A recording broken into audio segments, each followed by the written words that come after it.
নমস্কার বন্ধুরা, নিরামিষ তড়কা রান্না করার জন্য আমি গোটা মুগের ডাল সারা রাত ভিজিয়ে রেখেছিলাম। এটা ওই সবুজ গোটা মুগ। এটা আমি প্রথমে প্রেসার কুকারে সেদ্ধ করে নিচ্ছি। পরিমাণ মতন জল আর হলুদ গুঁড়ো আর সামান্য পরিমাণ নুন দিয়ে ভালো করে ডালটা সেদ্ধ করে নেব। ডাল আমাদের সেদ্ধ হয়ে গেছে, সেটা আমি আপনাদেরকে দেখাচ্ছি। ডালটা আমি একটা পাত্রের মধ্যে ঢেলে নিচ্ছি। গ্যাসে কড়াই বসিয়ে তার মধ্যে পরিমাণ মতন সর্ষের তেল দিয়ে দিচ্ছি। তেল গরম হয়ে আসলে আমি ফোড়ন হিসাবে গোটা গরম মশলা অর্থাৎ এলাচ, লবঙ্গ, দারচিনি দিয়ে দিচ্ছি। ফোড়ন যতক্ষণ হচ্ছে ততক্ষণ আমি একটা বাটির মধ্যে আদা বাটা, জিরে গুঁড়ো, ধনে গুঁড়ো, হলুদ গুঁড়ো, সামান্য জল দিয়ে পেস্ট তৈরি করে নিয়েছি। তেলের মধ্যে ওই পেস্টটাই দিয়ে দিলাম।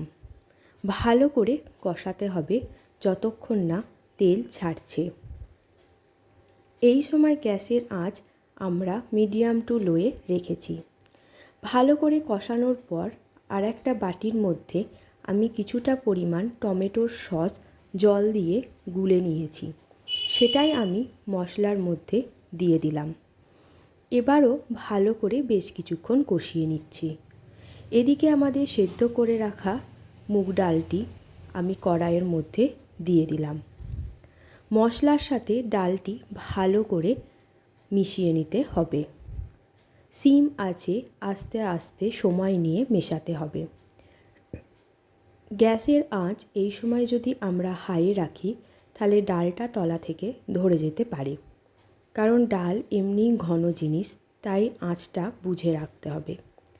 এবার আমরা পরিমাণ মতো নুন আর মিষ্টি ব্যবহার করছি। ডালটা যেহেতু নুন দিয়েই সেদ্ধ করা আছে, তাই নুনটা আপনারা বুঝে শুনে ব্যবহার করবেন।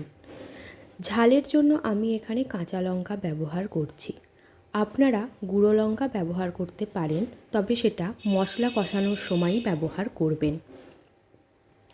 এরপর আমরা ওপরেতে 1 চা চামচ গরম মশলা গুঁড়ো ছড়িয়ে দিলাম, দিয়েও বেশ কিছুক্ষণ ধরে নাড়াচাড়া করে দিচ্ছি।